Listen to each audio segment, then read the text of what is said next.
Newtonun birinci qanunu izah edirəm. Bundan sonra təbii ki, kütlə və sıvı izah edirəm yəqin. Ondan sonra Newtonun ikinci qanunu, üçüncü qanunu belə davam edir. Təbii ki, burada qüvvə anlayışını bilmək çox vacibdir, həqiqətən vacibdir, əhəmiyyət dərəcədə vacibdir. Amma qüvvə təəssüflər olsun ki, mən ardıcıl gedirəm, toplumun ardıcıllığına gedirəm. Qüvvədə bu mövzuda deyil. Buna görə də qüvvədən çox kiçik şəkildə bəhs etmək istəyirəm, çox kiçik. Qüvvə nədir? Cismin təsiridir, belə deyim. Mən çox xırda şəkildə demək istəyirəm ki, yarıcanına qalsın. Yəni, cismin bir-birinə qarşılıqda təsiridir. Təsirinə qüvvə deyilir. Yəni, tək deyirəm, mən buna məsələ lövhəyə vurdum, oldu təsir falan. İndi hansı hərfinə işarə olunur, niyə var, niyə yoxdur, onlardan bəhs eləməyəcəm. Sadəcə buna bəhs edirəm. İndi ilk öncə deyək ki, Newton birinci qanunu nədir? Newton niyə kəşf edib bunu? Niyə var? Tezdə nə tiplə tələb olunacaq? Bunların hamısını bir izah edir. İlk öncə bunu deyim ki, laf gəlin dövrdə insanlara bir şeydən maraqlandırır ki, mən bir cisimə təsir eləsəm, vursam, qüvvə tətbiq eləsəm, cisim özünü nətər aparır? Və yaxud eləməsəm, cisim özünü nətər aparır? Qüvvə tətbiq eləsəm. Önünüzə sadə bir şey kimi gələ bilər bunun içində. Amma halbuki çox böyük bir mütəfəkkirlər, Aristotel və hətta Galilei belə sırf bu üzərində yanlışlar olur. Ki, bunu Newton düzəldir, ona görə Newton birinci qanunu adlanır. Amma mənə görə Galileyə verilsə daha yaxşı olar. Həqiqətən ki, Galilei daha çox həkk edir deyə düşünürəm. İndi bunu izah edeyim. İlk öncə Aristotel deyib ki, əgər bir cisimə qüvvə tətbiq eləsək, qüvvə E tərəfindən icra olunur.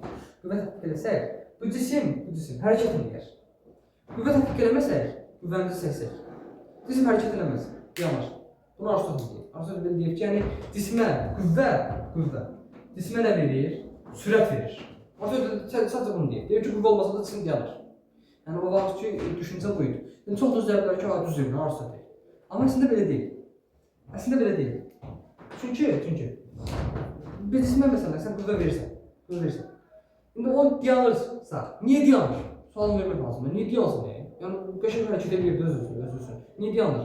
Burada sən hansı bir qüvvə təsir eləməlidir ki, bu neynəsin? Bu dayansın. Yəni, bu cisimə mən bir qüvvə tətbiq edirəmsə, Aristotel deyir ki, sən cisimə qüvvə tətbiq eləməsən sonra, yəni bu təsir edən qüvvəni kəssən, cisim dayanmalıdır, yəni sürətə qədər var idi, amma indi olmalıdır nə? Sürət sıfır olmalıdır. Amma niyə sürət sıfır olsun? Aristotel təbii ki deyir ki, məsələn, mən bunu götürdüm, attım, harada sürüşdürsün və yaxud nə bilim, buradan da görsən bilmirəm bura, görsənsə qışın olur. Bellədim, müəyyən zaman sonra dayandı. Həqiqətən Aristotel doğruymuş kimi düşünmək olar. Amma deyil. Çünki bu dayanırsa, buna yenə qüvvə təsir edir ki, dayanır. Yəni, qarşı nəfər müəllimlə başlayırsan, orada buna qüvvə təsir edir. Bunu vurduq mu biz? Vurmadıq. Amma sürtünmə qüvvəsi vurduq. Buna sürtünmə qüvvəsi gələcəkdə keçiriləcək və sürtünmə qüvvəsi təsir edir. Havanın müqavimət qüvvəsi var, o da sürtünmə qüvvəsinə aid edilir. O təsir edir. Bu səbəblərə görə cisim dayandı. Yəni, burada deyirik ki, Aristotel nədir? Səhv çıxdı. Aristotel səhv çıxdı. O söhbətdə səhv çıxma falan var. O kimi nə oldu?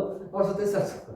Amma indi ondan sonra başqa bir şey gəlir. İndi görək Galilei nə deyir? Galilei də təbii ki bunu dedi, amma Aristotel səhv çıxdı bu sözcüyündən. Başqa nə edir Galilei?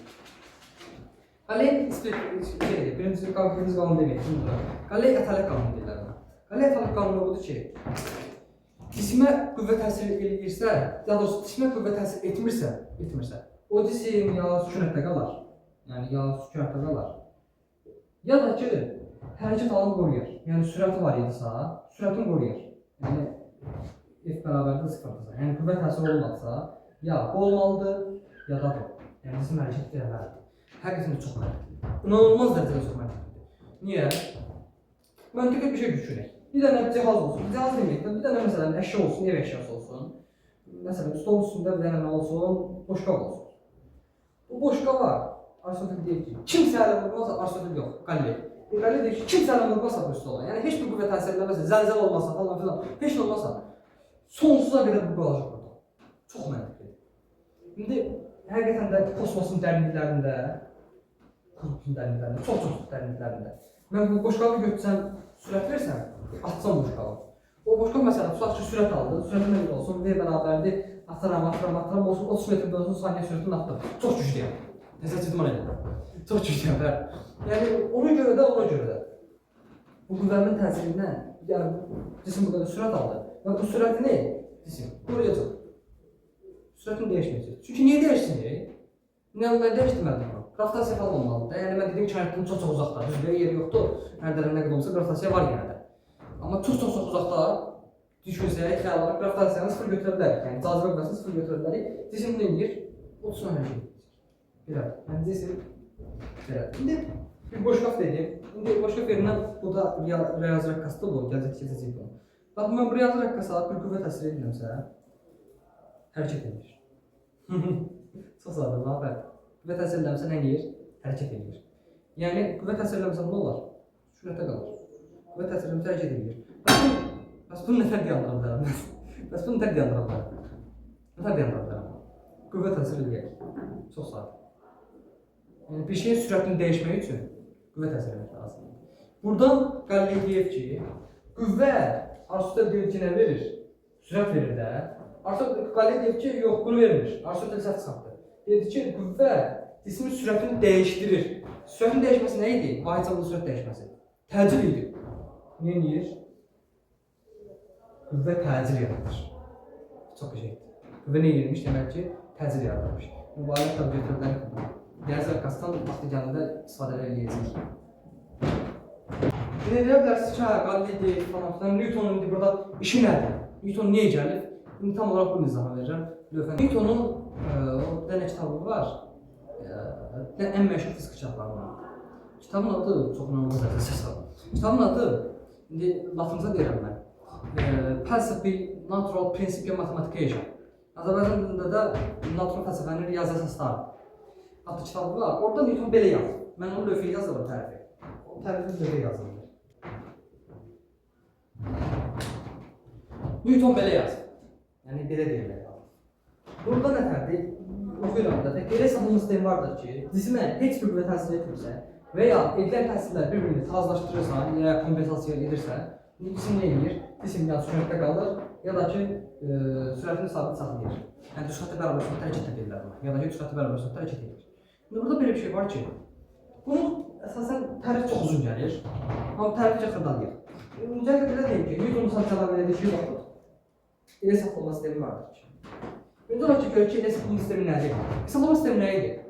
Bir dənə adam olsun və kimsəyə baxsın. Budur sadəcə. Yəni bir olay olursa, bu düşürsə, buna kimsə baxmalıdır da. Yəni baxmasa nə mahiyyəti var ki? Hesablama sistemi oldu, kimsə baxandır. Məsələn, müşahidə edən adamdır. Və o alın nə olmalıdır? Həm sadə olmalıdır, həm də koordinat olmalıdır ki, birisində konkret nədir deyil. Hesablama sistemi olduğu mexanik mövzusunda bunu izah eləmişik.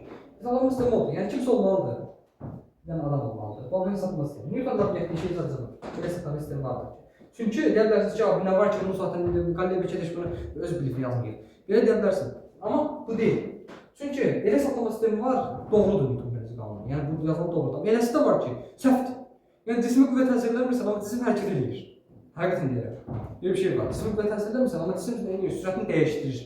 Çox ilginc bir şeydir. Onu da göstərsin sənə. İndi birazdan. Vardır ki, cisimə heç bir qüvvə təsir etmirsə, yəni nə olmalıdır? Cisimə toxunmalı deyil. Konkret olaraq qüvvə olmalı deyil. Qüvvə bərabərdə sıfır olmalıdır. Qüvvə olmalı deyil. Etmirsə, onda və ya bir-birini tazlaşdırsa nə deməkdir? Yəni gəl dərsək qüvvə təsir eləsə olar. Məsələn, hər qüvvə təsir edə bilər. Məsələn, bura qüvvə vahidi Newtondur bu arada. 20 Newtonluq bir qüvvə təsir eləsin bu karandaşa məsələn. Karandaş deyil, markerə. Amma təzən buradan da 20 Newton təsir eləsə. Bu cisim nə edəcək? Yenə təsirlənməmiş bir şey olacaq. Yəni bu iki qüvvə birini tazlaşdıracaq. Denəyək. Buradan sıxacam, amma cisim hərəkət eləməyəcək. Baxın. Sıxıram. Çox sıxıram. Qırılacaq dəqiqə. Quşlarını da qırdım ha. Sıxdım, amma hərəkət eləmədi. Nə oldu? Təhqiq elədiyim qüvvələr bir-birini tazlaşdırır. Burada həm Newtonun birinci qanunu, həm də qüvvələrin bir-birini necə kompensasiya elədiyini görə bilərik. Nətər görə bilərik? Gördüyümüz kimi cisimə hələlik heç bir qüvvə yoxdur. Heç bir qüvvə tətbiq olunmadığı üçün cisim nə edir? Sükunətdə qalır. Lakin bura bir dənə adam gətsəm və starta bassam, adam qüvvə tətbiq eləyir. Qüvvə tətbiq eləyəndə nə olur? Cisim sürətlənməyə başlayır. İndi başqa cür bir nümunəyə baxaq ki, qüvvə tətbiq olunmasına baxmayaraq cisim nə edir? Hərəkət eləməz. Bu nə deməkdir? Cüvvələrin bir-birini kompensasiya eləmək deməkdir. Yəni iki dənə eyni güclü insan qoysam və starta bassam, gördüyümüz kimi nə edir? Cisim sükunətdə qalır. Və Newton da bunu zaten nəzərə alıb tərifdə. Onda nə olur? Bu cisim ya sürətdə qalır, yəni həqiqətən sürətdə qalmışdır böyüdə və yaxud nə edir? Sabit sürətdə saxlayır. Yəni əgər kainatın bir yerində hərəkət edirsə, hərəkət edir. Yəni sürəti nə olmalıdır? Belə yazaq. Sürəti ya olmalıdır sabit, konstant və ya olmalıdır sıfır.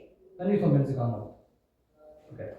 İndi deyə bilərsiniz ki, elə hesablama sistemi bura biraz aydınlıq çəkir, orada biraz anlamadım. Qarşılıq oldu. Onu da izah edeyim. Bax, indi burada bir dənə avtobus var. Avtobus var. Bir dənə mən oldum da, mən də oldum işin içində. Mən sükunətdəyim. Sürətim sıfır. Burada da bir dənə başqa adam var. Burada tutaq ki, fərqli sən ol. Burada sən ol. İndi ikimiz də bu adamı baxırıq. İkimiz də bu adamı baxırıq. İndi bu adamı heç bir qüvvə təsir edəməyir. Newton birinci qanuna görə nə olmalıdır? Hərəkət eləməli deyil, sürətdə qalmalıdır. Sonra sürətini saxlamalıdır. Mən həqiqətən də görürəm, deyirəm ki, düzdür. Mən hesablama sistemi, bu da hesablama sistemidir. Bu da hesablama sistemidir. Hesablama sistemi hızlı yazılır. Bu da hesablama sistemidir. Mən deyirəm ki, həqiqətən də Newton birinci qanunu burada ödənir. Amma buradakı adam baxanda A təzyiqindən bu tərəf hərəkət edir. Ümumiyyətcə, nisbi sürət deyilən bir şey var.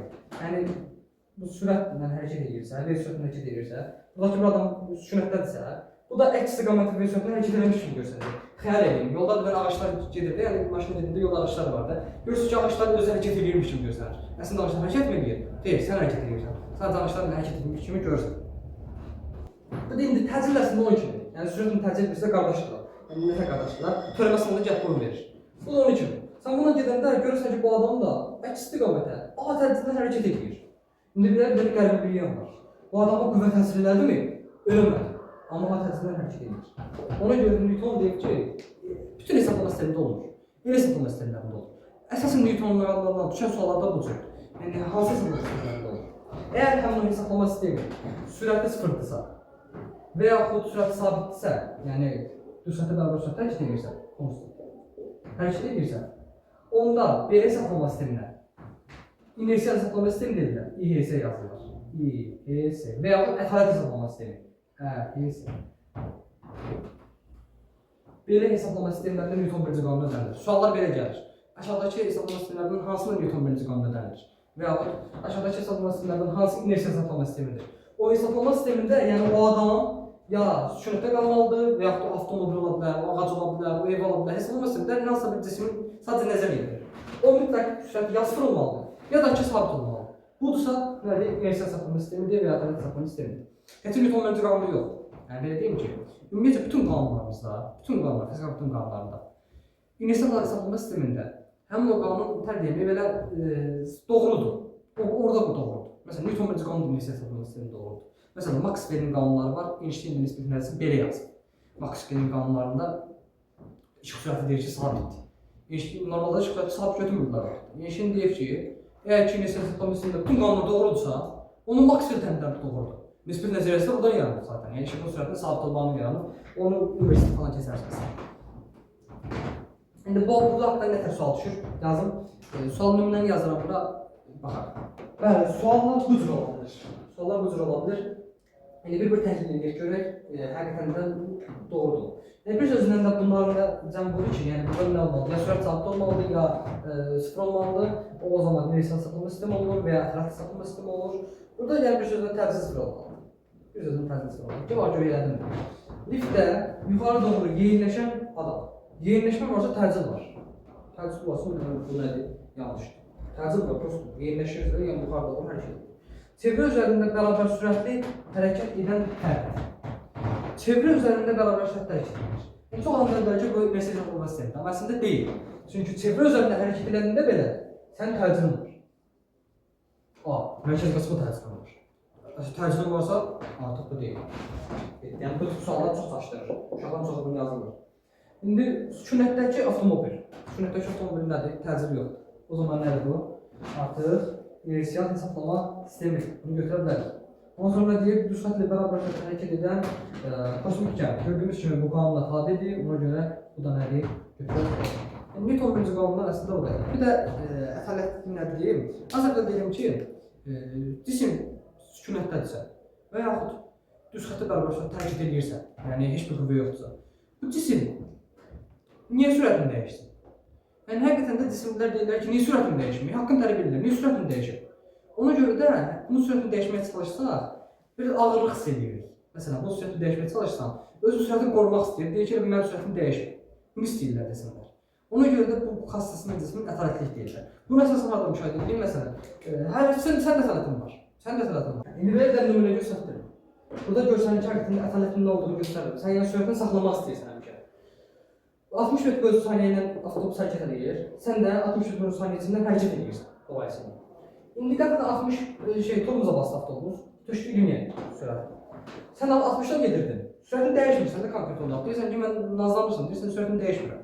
Ona görə deyirsən, qabağa doğru özünü hərəkət eləmiş kimi görürsən. Və deyirlər sən nətər ola bilər ki, sonra təzədən avtobusun sürətinə uyğunlaşıram, 1 saniyə uyğunlaşıram. Tutunursan harasa. Harasa tutunursan, sürət yavaş-yavaş neyir? Onun sürətində keçirsən yavaş-yavaş. Tutunmasan nə olar? O tam tormoz verəm, tullansın görə yapışarsan bastırsan. İndi bu haqda belə bir dənə nümunəyə baxa bilərik ki, indi bu adam altındakı əskini çəkəcək və istəkan da öz ətalətini saxlamağa çalışacaq. Yəni ona görə də istəkan hərəkət eləməyəcək. Hətta tək bu yox. Bundan sonra süfrəni də çəkəcək, süfrəyə də baxa bilərik. Hətta Grinch səhnəsini də qoyacağam bura. Ona da baxarıq və video maraqlı şəkildə sonlanar. If you move the paper quickly, the friction is not enough to overcome the inertia and the glass stays put. And now, let's max it out.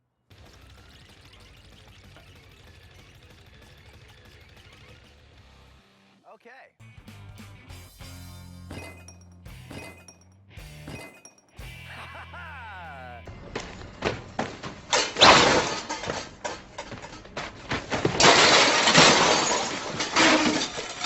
Yəni belə bir şey Newton-Metr qanununda uzun oldu, amma geniş danışdım. Newton-Metr qanunundan bu tip suallar düşür. Başqa cür görə bilərsiniz. Təşəkkürlər. Əlavə sualınız olsa və ya anlamadığınız birisi olsa, təbii ki, yorumlara yaza bilərsiniz. Ki bunu həmişə deyirəm, mütləq yazın.